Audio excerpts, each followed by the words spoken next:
What is going on, Wolfpack Nation? I hope everybody's doing well today. First of all, want to say thank you and welcome to Jayhawk/Gamecock Talk. For literally, let's see, a little bit over 24 hours. That's going to be our rhyming, flow-worthy nickname. I mean, Jayhawk Gamecock. It rhymes nicely, right? So. Yeah. First of all, I mean, obviously, thank you all so much again for tuning in. Really do appreciate it. Again, we will be talking things other than Jayhawk Gamecock. In fact, mostly we'll be talking about other stuff and more obviously NC State stuff. So before you roll, make sure again, if you haven't already, make sure again, just send us a comment. We want to know who's here with us, even just to say hey, or if you have any questions, thoughts about NC State current events over this past week. Obviously, a lot to talk about. So we'll go ahead and jump right into it. But actually, before though, make sure too, if you haven't already, hit that subscribe button. It's free to do, and it also too really helps support us, and also to make sure that you don't miss out whenever we release new NC State content. Give this video a like if you don't mind as well, please, and also to give us a follow. Tuffy Talk Now if you haven't already on Twitter, Instagram. So, guys, I'm gonna be honest with you. Last night, I was not a happy man heading to bed. I was not happy at all. I was pissed. I was very pissed. Not gonna lie to you. I get it. I get it that there's some state fans out there that kind of have like an even dislike between Duke and UNC, but for me, it's like UNC, Duke / Vanderbilt / UCLA / all these other teams I've done us wrong over the years, and then everybody else. Yeah, and so I mean, you forgot the NCAA. No, NCAA. Well, everybody. I know. Those are just the first couple that came to mind. But yeah, no, NCAA, yes, and everybody else.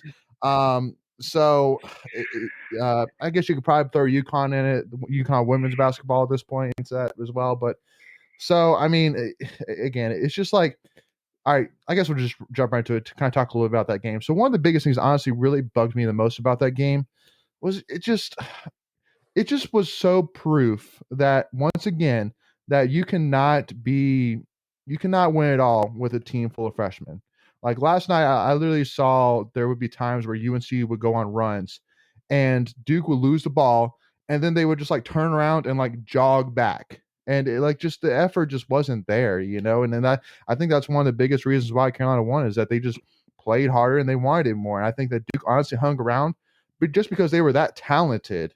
But, at the end of the day, I mean, just watching that game, it was just so frustrating at times, where Duke had the opportunities, but they just couldn't capitalize. And so, so let me ask you, Greg and Michael, anybody else who's tuning in with us, I mean, was the kind of, oh my gosh, who is this, man? Mackenzie White, go Heels, baby. Get out here with that. Yeah. So, I mean, so kind of tell me your thoughts. I know I kind of talked a little bit there in terms of how I felt last night, but obviously I'm not the only one on here. So go ahead, Michael, you can go first. Yeah. So I'm in the same boat as you. It was so hard to watch that game, but and just not the fact that besides the fact that it was just Duke and Carolina, it was like that was Coach K's last game. And I just hate that it had to be Carolina to win the game to knock him out because I just saw everybody talking about like everyone was on UNC side there. It was like tonight everyone's a Tar Heel. It's like, oh, that's so hard to say. It's like I wish I could have enjoyed Coach K's last game a little more, despite the fact that it was UNC winning. But well, and also too, again, Greg, one other thing I want to add to as well is, I mean, if you're a Duke fan right now, man, last night really was, for lack of better words, embarrassing. I mean, because literally, and somebody said it that now UNC honestly has the ultimate bragging rights over Duke forever and ever throughout the remainder of time. That literally the first game that Coach K ever lost, the last home game for Coach K, and the last game ever for Coach K was all losses to Carolina, all of them. Yeah. Yeah. That's going to be one that you'll never get back, obviously. And just the fact that you had, like, to your point, like you could have said, okay, well, he lost his first game. He lost his last home game, but we got the Final Four. And I think that would have probably trumped them all. But no, they didn't have it. They shot. First of all, I hate these basketball games and like these domes and these big arenas. It makes for not great shooting usually, and the camera angles. And I saw a tweet from Joe over here. Said he was pointing where he was at from Media Row, and he was basically out on Bourbon Street where he was reporting from. There's no way he saw the action from where he was sitting at. So getting past all of that, to your point, Duke had its chances, but they lost the game at the foul line. I mean, they had multiple opportunities. They shot more foul shots. Freshmen in the big limelight just didn't hit their free throws at the end of the game, and that was really ultimately the difference. Yeah, no, absolutely. And again, too, and I see your point as well in terms of the dome thing, because one of the things honestly really bugs me as well, what I always hate seeing is how the bench is lower than the court. That always bugs me too. I don't know why. It just doesn't seem like it's not normal. You know what I mean? It's not like there's only 2 arenas actually in college basketball that still does that. Vanderbilt is one. Vanderbilt, Vanderbilt, and I believe it's like I want to say it's like Purdue or Butler, one of those teams up in Indiana. Yeah, Purdue. It's gotta be Purdue, right. I think. Yeah. But anyway, I agree. That's just a weird dynamic. I was expecting for a coach to fall off. Yeah, I know. Not that I want that, but it seems very dangerous. But the only thing is that with the raised courts, it's like when you see that, it's basically the Final Four. Like besides the 2 schools you mentioned, if there's a raised court, it's a big game. Final Four. What was it? Yeah. There was something else I was gonna say. Oh, about the shooting in the arena or in the stadiums. Like it didn't seem to affect Kansas last night. They looked good. They shot well. Yeah. It's just I don't know. It's just I'm just not a fan of it. Me either. I mean, I get it. You got to sell tickets and all of that stuff. But for the most important games of the season, that's what your backdrop is, and it doesn't make for a great TV product, in my opinion. Yeah, and the sounds are weird. Like the sound is weird. Like it doesn't sound natural. Like everything about it is just weird. Sorry, that's my rant. I'm over it.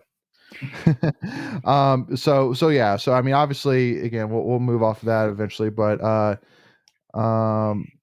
okay, I see Rusty, your question, and then Mackenzie says Mark Williams couldn't come in clutch for them at the end of the game with the free throws, which hurt Duke tremendously.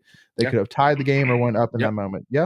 I think they missed like 8 or 9 free throws when it was all said and done. And obviously the margin of victory was what, 4? I think it was 4. Yeah. It was 481-77. Yeah. What's your guys' opinion on? So Mark Williams got those 2 quick fouls, and Coach K took him out and sat him basically for the rest of the first half. What's your opinion on that? Do you leave him in because he's if it's like a real impact player? Do you take him out of the game and save him, or do you leave him in? Hope he actually plays smart.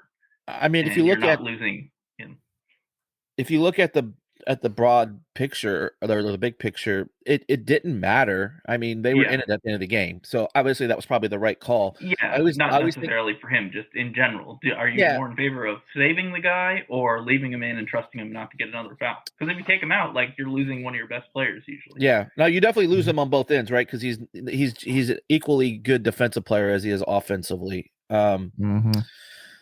I don't know. I think you hold him. No, had the game gotten away while he was out, he probably changes his philosophy and he probably brings him in. But since it was when then, I don't remember what it was. I think they were pretty close at the half. I think they were even up at the half, right? Weren't they like 1 or 2? Yes, they were up by 2 at the half. They were up by 2 at the half. Yeah. So obviously it didn't, it worked out for him. But it also, to your point, Michael, it gets him out of the flow of the game, right? So he doesn't, you don't work the ball through him as much as you probably would have.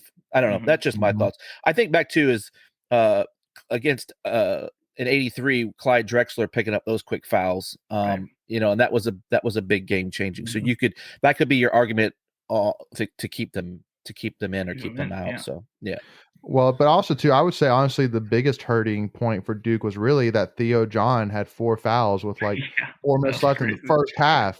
That was, I mean, that's probably the thing that hurt Duke probably on just as bad if not worse than anything else, because I mean you're taking away one of your dynamic forwards and basically you're taking him out until basically with 8-9 minutes left in the second half. So I mean, he's on the bench for a lot of the game. So that's what I mean is that if you're Kansas though, there's just no doubt that if you want to win the game, you have to get Baycott in foul trouble. You have to.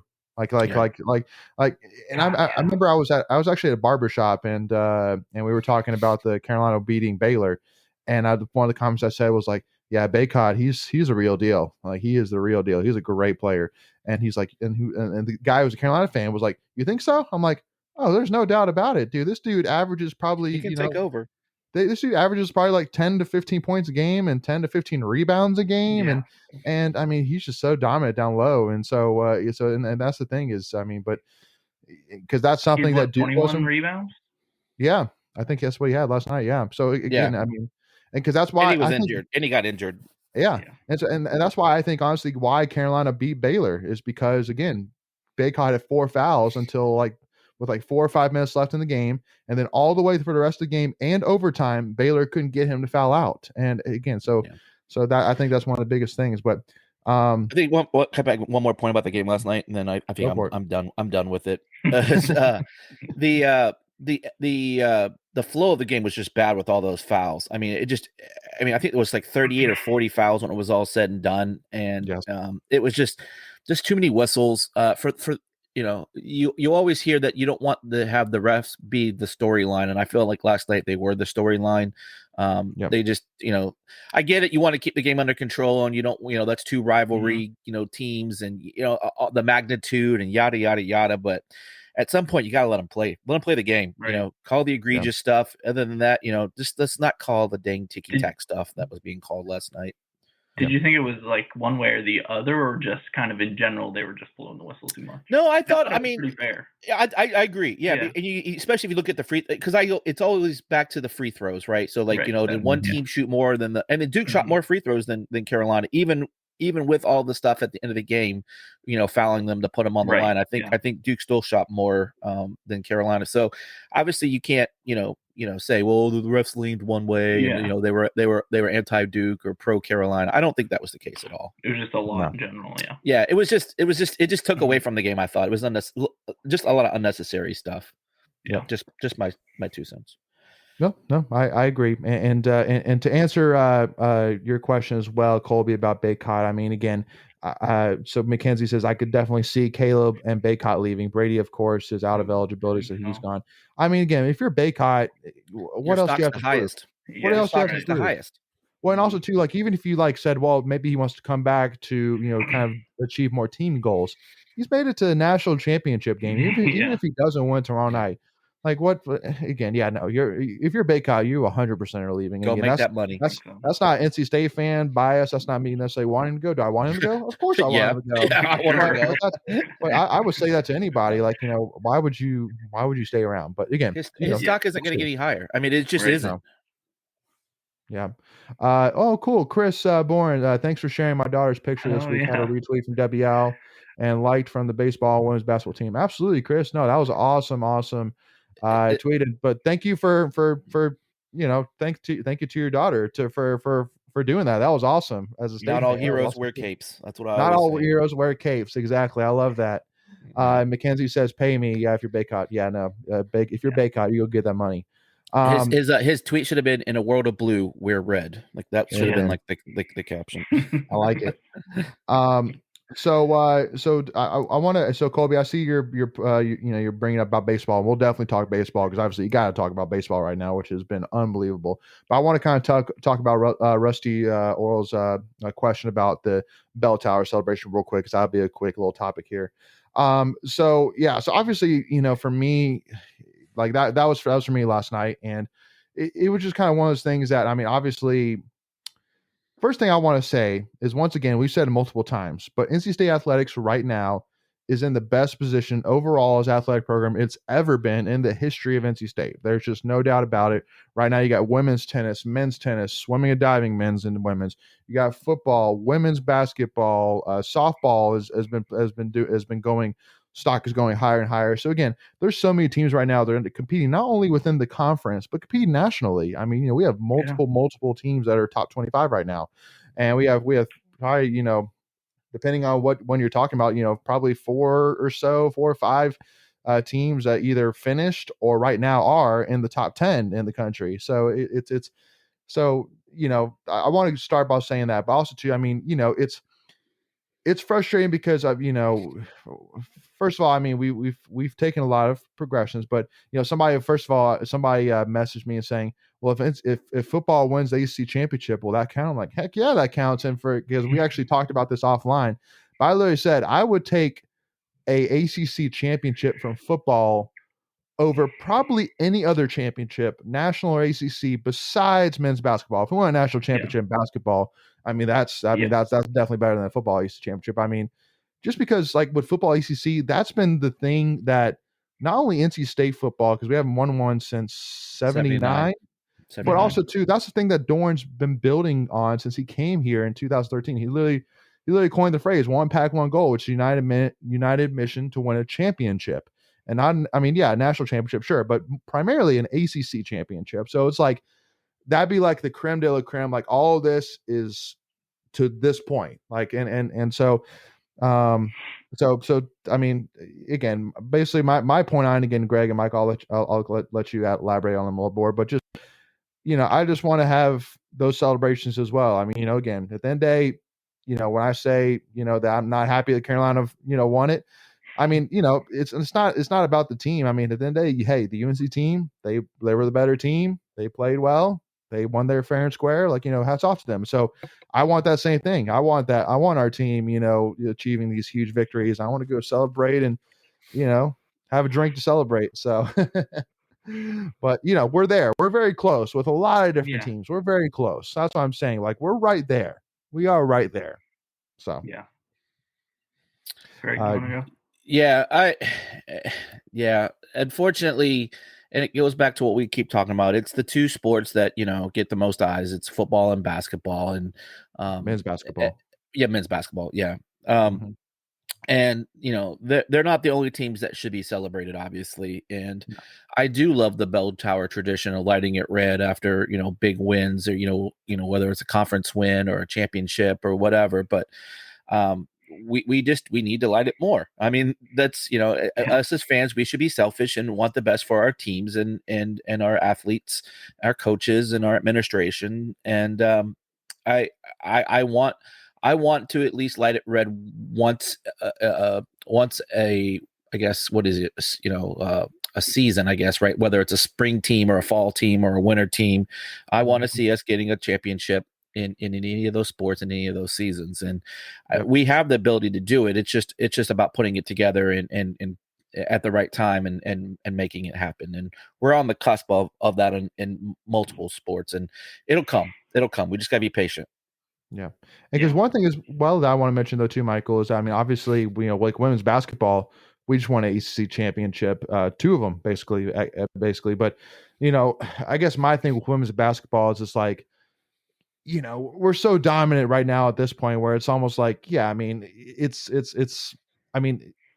kind of crazy to think about that. Literally, it's like, it's almost like, yeah, we won an ACC championship because, I mean, again, right now it's just literally us in Louisville and Notre Dame kind of, and then everybody else, so it's like, it's basically who's going to win it, either Louisville or NC State, and that's how it's been over the last couple of years. And, but hey, I mean, that, with that being said, I mean, UNC and Duke and Notre Dame obviously are picking back up. So hopefully it'll mean a little bit more here, over the next year or two. But, so I wanted to preface that as well for anybody saying, well, women's basketball just won one. I'm like, well, yeah, but so. Well, that goes back to what I was saying. Like, once every sports season, whether like as a fall team or winter team or whatever, and that should be our goal, is one team a quarter wins a championship. Right. Whether ACC or national championship. Look at the women cross country; they won a national championship in the fall season, and we got some teams now that are competing in the spring that have that opportunity. And Michael, I apologize for cutting you off.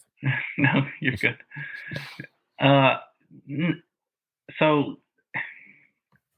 the thing is, like with football and men's basketball, we've seen the success in all the other sports. It's like and obviously football is in a good spot right now, but I guess specifically more for men's basketball.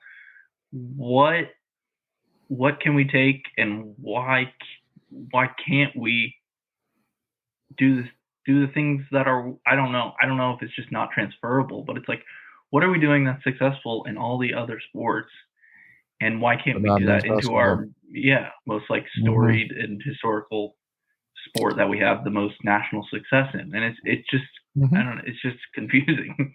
Yeah, well, and because what, like somebody put out a tweet out there basically saying like, you have UNC who literally in his first year has made it to a national championship game, and then you got us who we have a coach that just signed a contract extension, which was basically kind of like, fishy behind the scenes, after having but record wise our worst season in the history of NC State basketball. So it's like, you're literally at two opposite ends of the spectrum right now. Like, and that's kind of one of my biggest frustrations. But again, I mean, I immediately draw that back and say, well, we got all these other things going great for us, so it's hard to be too upset about it. But, so that's really kind of my, issue with it. But, and because one other thing too, Greg, I mean, I want to mention, you mentioned the cross country win national championship.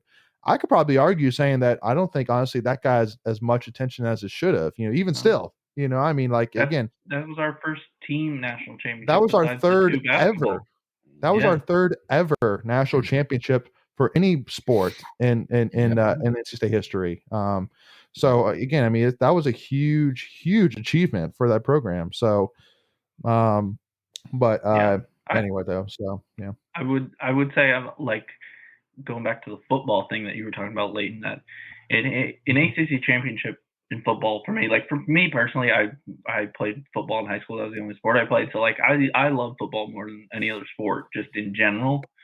So that would mean a lot to me. But men's basketball, it's like that's what the bread and butter of NC State. Yeah, and Duke and Carolina. So it's like football is great, but men's basketball is what we need to be, where we need to that's the only thing that's fixing right now. Yeah. It shouldn't be football competing for ACC championship and then NC State just begging to be 500 in men's basketball. But go ahead, Greg. I know you're trying to talk. Go ahead. No, you're good. No, you're good. I was just gonna say, and I say this all the time, and it's not a knock on any of the sports, but like, let's be real, basketball is the easiest sport to win a national championship in. If unless you're talking about an individual, like in golf or wrestling or something like that, swimming. Right. But as far as a team sport, basketball is the easiest sport to win a national championship in. You only need 3 to 4 guys that can get you there. You look at Carolina, they're not running that deep. They got 3 guys mostly. You can probably, maybe you can say 4, but 3 really solid guys, and then they've got a couple of bench guys that you can steal some minutes for. So it's the one sport where you might be struggling today, but you can turn it around in a season or two. Whereas football, it takes time. Like, you have to have key guys in a lot of multiple positions. You have your offense, you have your defense, you have special teams. Like, you have to have all of those clicking at once. So, absolutely. So we may be knocking basketball right now, but fingers crossed we get it turned around, and Coach Keats is the guy that does it. That. I don't know. Well, I mean, just like Colby was saying, Colby Pleasance brings up the 7'1" transfer center that out of Indiana that's gotten a lot of attention from NC State and Coach Keats. So I mean, that'd be a great get for sure. So again, it's one of those things that, once again, the expectations, whether Seabron goes or stays, whether Big T goes or stays, no matter what, at the end of the day, especially after this that's gone down, literally seeing Duke and Carolina compete in the Final Four, there is no doubt that at the end of the day, there is a bar that Keats will have to meet this upcoming season. And if he doesn't, then he's fired. Simple as that. Yeah. I mean, like, it's like, and that's not because I don't like him. I love Keats. I love Keats as a person. I loved his tweet, giving love to Seabron, saying, I want our players to achieve their dreams. Absolutely. I love it. I love Keats' team. Again, it's not personal, but at the end of the day, for anybody who's a State fan, you're panicking a little bit right now, seeing what you saw last night. I get two thoughts. If Seabron is the one that gets drafted, that'll be the first one that gets drafted during Keats' era here at State. So that's one. So that should tell something. Like, we need to do a better job, obviously. And then the second, we're not LSU. Like, oh God, as much as people want to say how much we're in shambles, We're not LSU. And for everyone that was screaming for Will Wade before we hired Keats, where are you at now? Yeah, no kidding. So Greg, give a rundown real quick. So basically, all 11 scholarship players transferred out. So they have no scholarship players on roster right now. Yeah, and that was a team that was, I believe, a 6 seed in this NCAA tournament. 6 or 8. I can't remember which. I'm sorry, 6. I don't have it in front of me. Yeah, I think there were 6. So, so they fired Will Wade for a bunch of infractions, and this is I think like the second wave of infractions. And if I'm not mistaken, I think he was under some scrutiny about a year or two ago, and I think he beat that stuff, or it's still going through the process, and then they just uncovered some more. Lumped together. Yeah. I just know there's a bunch there. Like I think there's like 6 or 7 major infractions that he's looking at. It was like Will Wade like directly texting with recruits about like paying them money. Yeah. It was not a good look. It reminded me of what was it, Blue Chips back in the day with oh yeah. Do you guys ever see that movie Blue? I'm dating myself. I'm really but I know what you're talking about. Yeah, yeah, it's bad. So again, we're not LSU, so we'll get through this. And if he's the right guy, if Coach Keats is the right guy, he's the right guy. If not, then I'm sure Boo will get someone in there that can do the job. But it's we got to let the process play through. Yeah. Exactly. And seeing the success in all the other sports makes me more hopeful. It's not it shows that NC State's not cursed. It's like we can do it in all the other sports. Like you can win in Raleigh, and it just takes the right coach and the right support staff. So that makes me more hopeful, which I know probably for some people it may make them more disappointed, but more frustrated, right? Because we're not doing it right now. Yeah. Yeah. Well, and again, and I want to say one more thing about men's basketball before we move on, because definitely got to talk baseball and softball for sure. So Jesse says if he thinks if men's basketball doesn't make the NCAA tournament, Kevin Keats needs to go. I mean, there's no doubt about it. He has to at least make it to the tournament. But I'm saying honestly that without thinking too much about it, there's other things I need as well besides him just making it to the tournament. Guys. It's not that easy. It's just not that easy of a situation and a statement though. Like it really isn't. Like I agree with that, with Jesse's thought, but it's not as simple as if he doesn't make it, he's gone. Like there's lots of money that needs to be pulled if he doesn't. We're talking. We need about $10 to $15 million to get rid of Keats next year. And that's when I say that is to pay his buyout again, unless he negotiates something. There's always that, and then to hire the next guy. You're looking at 10 to 15 million. Well, and because again, the other thing which I say as well is that because I could argue honestly that the money you're going to pay Keats is nothing compared to the money the athletics program will lose. Sure. If he starts off the season sluggish, because I mean attendance is going to be terrible. You're not going to have ticket sales. You're not going to have concessions. You're not going to have all that. Like that's real. So that's why I mean, again, at the end of the day, the morale of the fan base and also to it's a bad look. It's a bad look having games where you're on TV and literally you see like just the first 3 rows and maybe it's only like 20% full. It's a bad look. And so it's so. But I hear you though. And the one thing I do want to say is once again, a lot of podcasts, may talk a lot about well, what should Boo do? Well, I mean, we'll definitely be the first one to say, I mean, we don't know Boo. I mean, but then at the end of the day, that's why we pay him the big bucks is to make these decisions. Yeah. And I know there's no doubt about it that he's had this conversation with Keats. Keats knows what he has to do between now and, the end of next year, whatever the time limit is. He knows what he has to do and how long he has to do it. Like he knows it. So, and because, I mean, there's no doubt that Boo has noticed it, even though, again, a lot of State fans give Boo crap because he's not the most vocal athletic director. And keep in mind, obviously, that we were obviously very lucky with spoiled with Debbie Al. That he cares though. Right. So, but then day, Boo is Boo. So, but then day, hey, as long as he runs a great program and as long as he supports, the coaches and the players, which it surely seems like he does, then you gotta be thrilled as a State fan. So can I plug Boo for like one second? Just go for it real quick because I think it needs to be said, right? Like he gets all the negativity, but when there's positive stuff out there, then it needs to be recognized. But I was up in the women's tournament for those that don't know, and he came up to In me and asked Bridgeport. me how I was. Yeah, up in Bridgeport.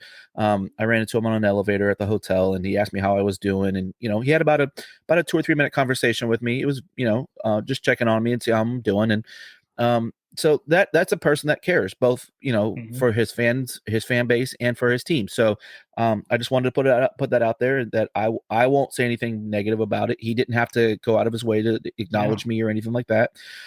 So he does care for anyone that says, well, all those naysayers out there. But anyway, Right. I just wanted to share Absolutely. Absolutely. Yeah, and I mean, I guess we do need to mention too, real quick, about one other thing about men's basketball, which is the hiring of Levi Watkins. Yeah, that's a good point. Forgot that. Yeah, I know. Yeah. Well, it's kind of like for me where it's like, okay, I mean, that's great. Now, what are you gonna do with it? It's like, that's kind of like how my reaction was. But I mean, is it a great thing that we've hired a former state basketball player? Absolutely. I think that's something that Keats needed to do. To really First time in a while. Yeah, no, absolutely. It's great to finally have some NC State blood. I think first, honestly, probably since Sidney Lowe, honestly, was head coach. So that we've had a men's former state alumni on the bench. So yeah, unless you want to count Sam Hunt, which I don't really count. I was gonna say in a prominent role, Sam Hunt was there, but that was So I mean, if we're gonna give facts, we need to make sure that we're giving them right. But absolutely. I think it's great. Someone that's been there, done that, can be a great recruiter. Is taking classes at state. He can, he can tell a recruit what they can expect in their daily lives. Right. Until you've walked in someone's shoes, it's not so easy just to say, oh, it's all roses here. Like, I think he'll give it to them honest. He'll be a good ambassador first and foremost, and then hopefully he does great with X's and O's. And he's someone that's worked his way up. It's not just something like that. He's not getting a token job because he checks the box with a state alumni on there. Like, he's paid his dues. He's coached at Buffalo and Ole Miss, and he's coaching our Bobby Hurley, who's had some good success in Power 5 out in Arizona State recently. So I think it's a great hire. It's a win-win, and nothing else. It's a goodwill gesture, like we talked about offline. Yeah, absolutely. Yeah, I think it was a great hire by Keats. I think a lot of fans appreciate that, bringing an NC State alumni, and he's very, like we said, very well qualified. I think I saw he, in his first or second year at Ole Miss, they had a top 20 recruiting class, which is pretty good for Ole Miss basketball. Yeah. So it's not bad. Yeah. Yeah, no, absolutely. So again, I mean, definitely, that's a great step in the right direction. Here's starting off this offseason, but definitely got to keep this thing rolling here. One of many steps, like you're saying. Yeah, exactly. We need many steps, but that's a great first step. So, all right. So now we gotta jump over to baseball. I mean, because obviously that's the highlight first. So need to talk about them. Obviously, first thing I want to say once again is I'm starting to see some really great things from this team. I'm starting to, first of all, see some really great pitching. The bullpen has really come alive. Over these last week and a half or so. Specifically, obviously ECU. I mean, ECU is a great team, especially playing at their house, and to literally not give up a single run to ECU, very impressive for sure. That catch was great. Wasn't that catch great? He had basically two of them in one inning. One that was like highlighted, yes, because it was definitely a little bit better. But two basically run robbing catches. So so again, but also but the other thing I like as well, and again, I'll let you, Greg, first add your kind of thoughts, and then Mike, I'll let you follow after. But the other thing I love as well is that we literally got basically punched in the mouth on Friday and lost 14-3, came right back and 2 games in a row beat them 5-2 and then 9-7. So because not saying that it's at the same level, but like last year with Arkansas, we got slapped in the mouth really, really hard the first game, losing like 23-7 or something like that. We just got smoked, and then we battled back and then won 2 games in a row to go to the College World Series. Well, so it's great to see that. Obviously, we didn't play Arkansas this weekend, but we got punched in the mouth early by an opponent, by a solid opponent on the road. And we were able to find a way to get back into it and take the series. And I mean, that's huge. I think that says a lot. So, Greg, I mean, anything else that impressed you that I haven't mentioned yet? Yeah, so great hitting by Souls this weekend. He was tearing it up. Oh my gosh. Gino, yeah. Go ahead. Sorry. Yeah, well, I was gonna say like that dude's earned himself a starting role for sure. Yeah. I mean, so that's kind of worked its way out because that was one of the positions where we had to take a wait and see approach. And so I think that's, like you said, I think that's a solidified position at least for now. Yes. Pitching has been great. The bullpen, Villeman went and did his thing this weekend. Got a couple of long saves. The one thing that still concerns me is the errors. Again, this is still a young team. We're still too many errors, and that's gonna really bite us. I mean, it's already bit us a little bit, but come postseason time, because that's where we're aiming for. We have to cut down on that. Just some way, form, or fashion. We have to cut down on the errors. But the pitching's been really good, and we're hitting the ball. So hey, let's keep going. That's 2 ACC series in a row, plus a midweek win. We're 1 out, I believe, on the win column in the Atlantic Division. We've played a couple more games than Louisville and Notre Dame, but and we still have a series against Louisville coming up. So we're putting ourselves in a good position to make a run. That's for sure. As we're getting I think we're just about the halfway point of the season. Yep. So Michael, still got plenty of time. Yeah. No, I mean, don't have much to add. Like you were saying, bullpen's been great. I feel like the team. The first couple games, it just felt like they were just much more talented than the other teams, and then we started playing a little tougher competition and kind of ran into some adversity. And now that we're getting into the meat of the ACC play, it seems to be clicking a little better. So it's good to see. Yep. And for those also too don't know, so basically upcoming here we have a hopefully revenge game against Campbell Tuesday night at 6 p.m.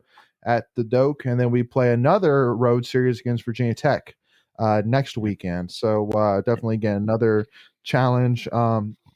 But yeah, I mean, one of the things I wanted to mention though. So first of all, again, I mentioned the pitching. So I mean, I could list multiple pitchers here that have been really impressive. I mean, obviously, gotta start with Chris Villeman. Chris Villeman has been like he's been the stud closer for sure. Probably one of the best closers, honestly, in college baseball right now, honestly. And then, but I mean, Logan Whitaker, Kanan Silver, Garrett Payne have been very impressive. Matt Willison and Sam Heifel, they haven't had the best start to their season, honestly. But it's like they're keeping us in the game. That's all that matters. They keep us in the game, and I feel like that they've gotten better, a little better as the season goes. So I'm not really worried about them whatsoever. But even young guys like Justin Lawson was really impressive today. So it's a lot. I mean, again, we have a lot of options, which I love. So I mean, got a hats off to that first of all. Yeah, I was gonna say Heifel moving to Sunday. Like, I think it's interesting. It's interesting. Less pressure, I think. Just take some of the pressure off of them. I think just sometimes that we've talked about it. Baseball is one of those weird sports where it's 90% mental. You know what I mean? Like it's right. It's a grind, and so I think that's a good savvy move by Coach Avent. Just like, hey, you're doing fine. We're just gonna shake this up a little bit. You're still playing. You know what I mean? It's not like he's not. It's not like he's sitting on the bench. Just say, hey, we'll take some of the pressure off of you, and just go out there and do your thing. And I think he did a great job today. I thought he got a little bit of trouble towards the end of his day, parents. But his parents. Thanks, but I thought he did fine though. I mean, again. Kept them in the game. That's the key. Is keep your team in the game and let the bullpen. Because I think you're right, Leighton. The bullpen is one of our strengths on this team. Which is awesome. Which is awesome. And we have. I mean, it's so deep. And here's the thing: a lot of those guys are young, so they're going to be here for a few years. So it may not pay all the dividends this year, but we're definitely set up for success in the future. Yeah. Yep. Bullpen's really important, especially in the postseason. After your starters have pitched long innings all season, you need that depth. So Well, and obviously too, one other thing I mentioned as well is, I mean, we have 6 players right now that are hitting over 300 right now. So I mean, we're saying all this stuff about pitching, but I mean, hitting hasn't been bad. It's just hasn't been necessarily as explosive, but that's okay. Again, I mean, I think Tommy even has started to kind of settle into a role as well. Like he hasn't been, Mr. 2 home runs a game, which is, I mean, that's we knew not that going was to happen. coming. Yeah, you knew that wasn't going to be sustainable. So, but I mean, he's hitting 357 right now. His slugging is 722 right now, which is insane. But like Josh Hood right now, he's hitting 566 slugging right now. So again, you have a lot of options right now, even there. But yeah, I think that you're starting to settle into that, kind of. I think that's where we want to get to. We want to basically get to. We have our 9 guys that are hitting, and then we have like these bucket of options that we can throw in for pitching. Like I think that's what we want to get to eventually here, which I think we're heading to here. So. But let me ask you about one guy though that I'll be honest with you, I'm a little nervous about, and he's an experienced guy. He's a senior, if I'm not mistaken, David Harrison. So up to this point, he has an 8.53 ERA. He's pitched 19 innings so far. So I don't know. I'm I get why, Avon and Chrysler want to use him because he is one of our experienced arms. He's played a lot of baseball for NC State. So he's a guy that I feel like that we want to rely on, especially later in the season. But I don't know. I'm just not sold on that, because again we have so many other options like that. Right. Again, it's like why would I rather take a chance on David Harrison, especially now that we're in the meat of the season? I mean, literally over these next 2 weeks, because look at the schedule here. So we play Virginia Tech this weekend, Boston College, Louisville, but then after that you play UNC at home, at Duke, Wake Forest at home to end the season. So basically, to me, I'm saying if I can get through this Louisville series, so basically 3 more series here, and be rolling, maybe get 2 out of those 3 series wins, I'm feeling good. So like I feel like right now it's like you got to go with the guys that are going to produce rather than taking a shot on somebody you hope can produce. But Greg, I know you probably have some thoughts on that. Go ahead. Sorry, I was coughing on mute myself. So with Harrison, what I would probably do is put him in, give him a midweek start against some of your lesser competition. Maybe try to let him work himself out of some of these problems if he's having, whether it's, here's the thing. And we always say, we don't know if it's mental, mechanical, if there's some kind of injury they're working through. So there could be some things that we're just not seeing. But to your point, I think he's earned the right to pitch, obviously, on this staff. They think very highly of him. So give him some midweek starts, again, maybe against like a Campbell or somewhere like that, and let him work through some of these things, or bring him out of a bullpen, maybe, stretch him out and give him 2 or 3 innings in the bullpen in a game to give some of these other guys a rest. But that's where I think for Harrison. But for the way this is setting up, and Colby had asked us if we think we're going to make the ACC tournament. We're going to find out here in the next 2 to 3 weeks. The Tech series is very winnable. They're right at about 500. Boston College is extremely winnable. Yes. So we have to take advantage in those 2 series. At least 2 out of 3 sweeps would be even better. Louisville, we probably need. We need at least 2 out of 3 in that one. But we need at least 1 in that one. But, obviously we would like to get them all. Sure. And then UNC and Duke, those are rivalries. But Duke is very beatable this year. They're not very good. So I would expect a sweep out of that one. And Carolina's at home. So we're set up. But here's the thing. We got to go take advantage of it. And so that's going to be the key. So do I think we're going to make the ACC tournament? I do. Yes. I do think we're in a great shape for that. But then it's just about seeding and then matchups after that. So, but yeah. But again, just like Avon always says, you want to be playing your best ball in May. That's the day all that matters. If you can play your best ball in May, then it doesn't matter what's going on. And because again, you said it earlier, Greg, that then baseball is such a weird sport that again, like for example, like Vanderbilt right now, like they lost to South Carolina in a series. I think they got swept by Tennessee this weekend. They did. So it's like, even after Corbin tried to cheat. Right. So I mean, again, I'm saying to all those State fans who are going, we're behind the 8 ball or whatever it is.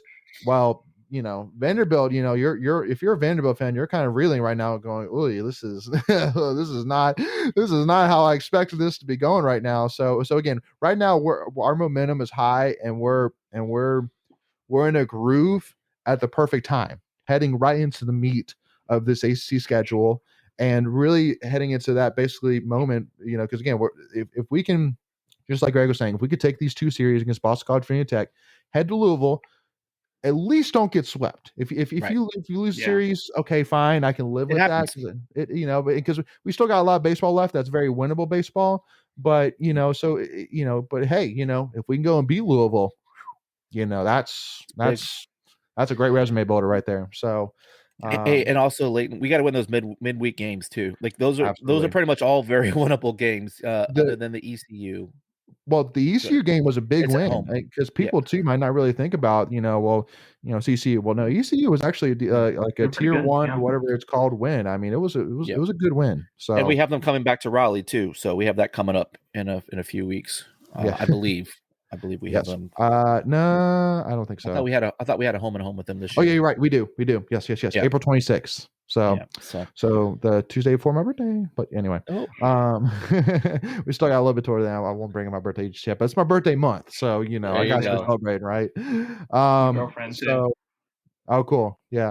So we got to start talking about it. But yeah, no, absolutely. I mean, obviously we got Campbell this week, which I think that it's a revenge game. We're going to take this one. And then UNCW coming up, High Point at High Point, ECU.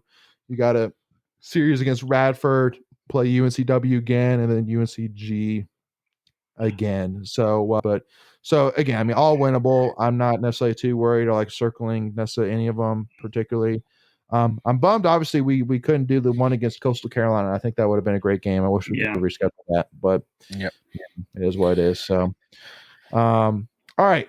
So, guys, switch over here. Talk a little bit. Also, too. Well, one other thing I want to mention though is Colby said Josh Hood is a steal. Yes, no, Josh Hood has been great. He's been awesome. Have been really hugely thrilled with Josh Hood this year so far.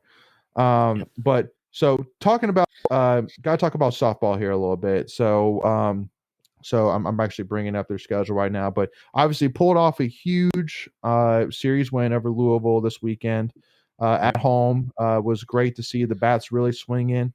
I think that again with this year with softball, because obviously for those who don't know, again, I think we had the number 4 overall recruiting class in the country this past off season.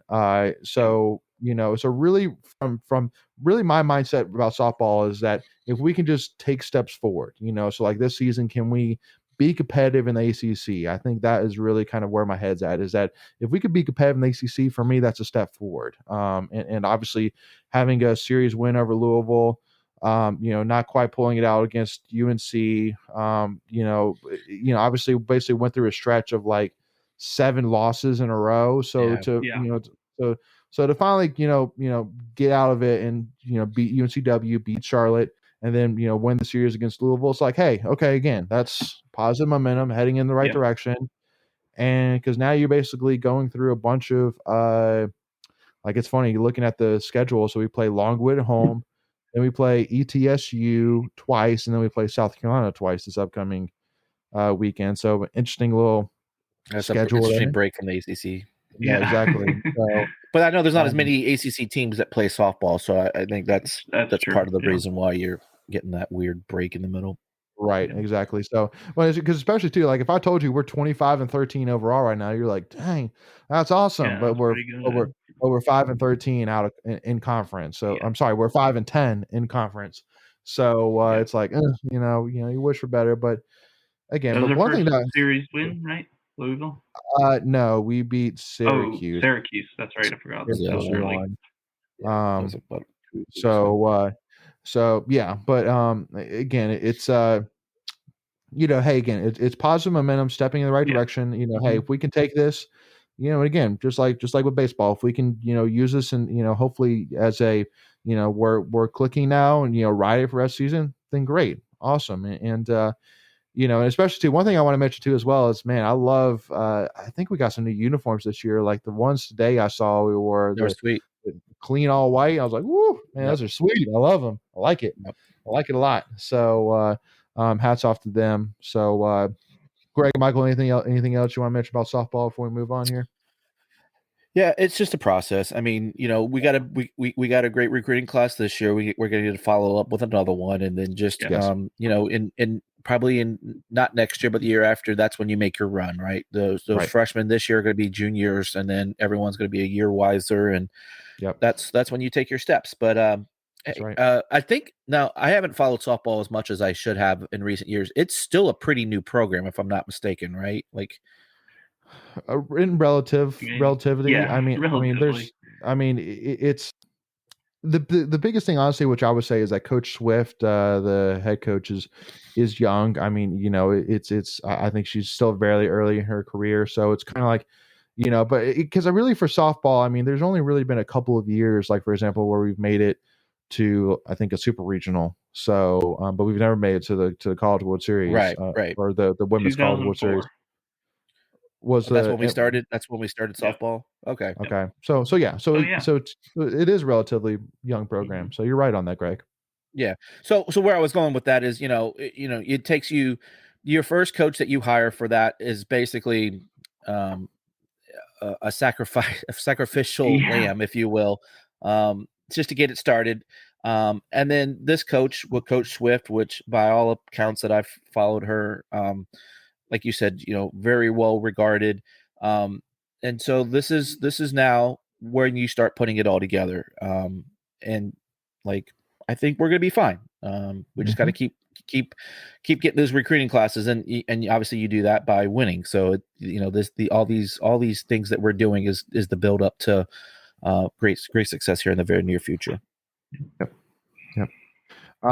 So talking a little bit here, I got to talk about women's tennis. Obviously was a, disappointing weekend for the most part. I think we had a lot of expectations heading into it, but I mean, I say disappointing, but I mean, so for those who don't know, Team Duke lost 3-4. We lost, and then we faced number 1 UNC, lost 3-4. So again, both close losses. Yeah.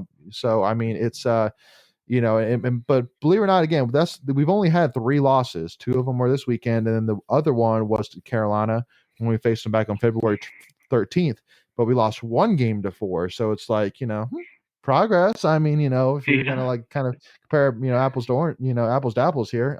But so I mean, we're still 19-3 overall, 7-2 in conference. I mean, we were number 2 in the country, so we'll probably drop down to 5 or 6, something like that, but not much. I mean, probably not even that much. Losses, yeah. Well, so it's like so. Yeah, so I mean, we're still feeling great. We only have 4 matches left. At Virginia Tech, at Virginia, Louisville, and Notre Dame at home, and then it's the ACC tournament on April 20th to the 24th. So I don't think much reason to worry here, gentlemen. Would you agree? No, I mean, you want to obviously beat Carolina, but they're ranked higher than you, so it's not like the sky is falling if you lose to them.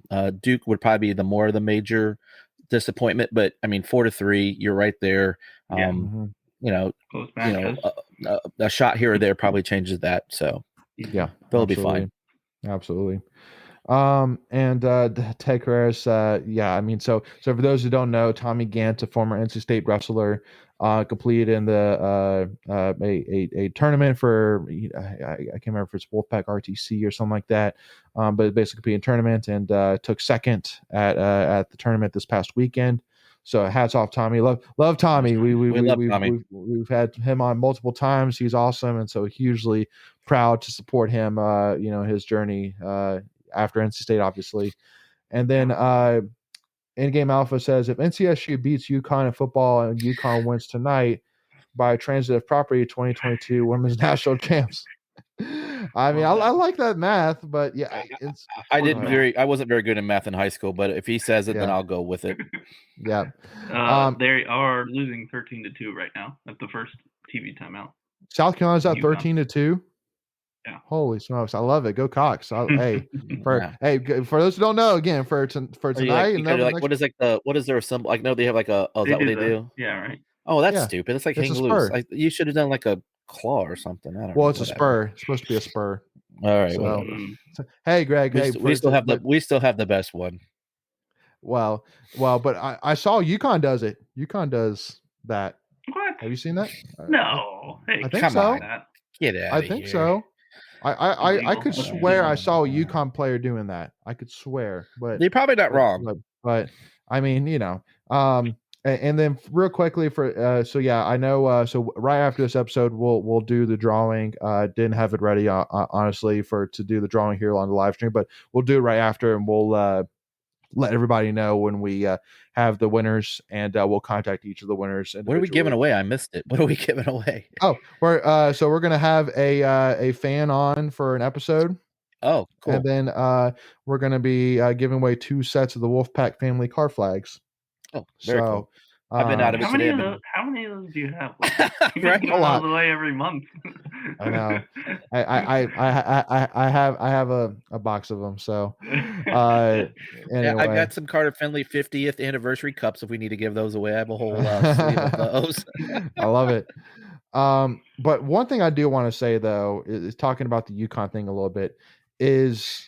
I know that so we had one person come at me or whatever on Twitter saying, why are we still talking about it? You got to move on. And I basically texted the group saying that if UConn would have lost to Stanford, I wouldn't have even thought twice about it. Okay, it is what it is. But the fact that UConn beat Stanford, but not only beat Stanford, they handled Stanford. I mean, literally, UConn handled that game from start to finish. And so again, it wasn't even close to the score. So it's just a bigger bug to me once again, really just proving, it's just adding to the fire, yelling at the NCAA. There is no reason that UConn should have been the number 6 seed. And because I know that, one of you, I think Greg, you had mentioned that, basically that what they decided was they basically just took the AP poll and just left it. And I understand that, but again, the AP poll doesn't take into account injuries. The NCAA should take into account injuries. And there's no doubt that with Paige Beckers, UConn is a top 4 team. There's no doubt about it. They are right there with the best of the best. Simple as that. So, that's, and so it's like, especially if they won tonight, it's just like, yep, there's no excuse. It should have been UConn versus South Carolina in the Final Four. It should have been us versus Stanford in the Final Four. That's what it should have been. But of course, ESPN has their reasons, and so they wanted UConn to face Stanford, and that way they could have UConn versus South Carolina in the national championship. So yeah, I mean it's a perfect showcase of a matchup tonight. I get it. So exactly what everybody was hoping for. Exactly. Well, that's what ESPN wanted because they were like, "Oh, money." So money. But although if it's a blowout, nobody's going to be watching. That's true. That's true. But I would be shocked. I'd be shocked if UConn doesn't pull it back a little bit. Yeah. So, but yeah. So anyway, I mean, any of you guys have anything to add on that? I know that was kind of a personal rant for me, just because I didn't want to get into it on like a Twitter battle or anything like that. At the end of the day, it's not really worth it. But I just wanted to kind of explain, myself on my end in terms of my thought to it. Because I mean, at the end of the day, there's no team that has had any more issues with the NCAA than us over these last 12 months. There's folks out there that have no allegiance to NC State and have said this very same thing on Twitter and all of that. So it's not a conspiracy theory amongst the NC State fan base. It's literally factual. I've seen folks with I don't remember the author, but it's definitely out there. He writes for the USA Today, and he specifically said that very same thing. So it's not us being rabid, crazy fans, even though we are. There are factual things to back that up. Absolutely. All right. Well, I guess we will wrap it up there. But also, too, Ted Carrera says, shame on me. Big Mike Machiavello won the 97-kilogram title in a round robin, which is awesome. And Nick Ryan scared everybody off. No competition at 86 kilograms. Interesting. So I'll definitely have to reach out to my boy Mock. I actually haven't seen that. So appreciate that, Ted, on the heads up. So on the wrestling front, real quick, let's not forget to give a shout out to Ed Scott. Got what was it, freshman of the year or newcomer of the year, whatever his whatever the award was. So well deserved. Shout out to him. Absolutely. Was that ACC or ACC? ACC.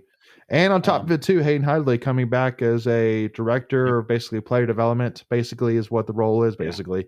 So that's huge to keep Hayden, the guy like Hayden, around the program. So should be exciting. And then big recruit we got on Friday, Javante Vereen, 4-star out of Havelock. Yeah. So, and then next weekend we'll be talking a lot of football because the spring game is next Saturday. Yeah. Yes. So definitely. Yes. Thank you, Greg. Yeah. So, of course. 1 o'clock, April 8th, 9th.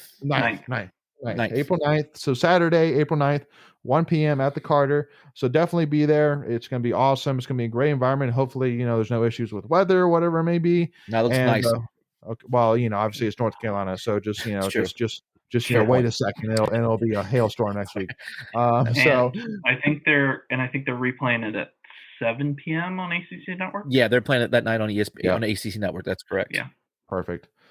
Awesome. Well, thank you all so much for tuning in. Really appreciate it. And again, as always, hey, go Pack, y'all, and we'll see y'all soon. All right. Thank you all so much.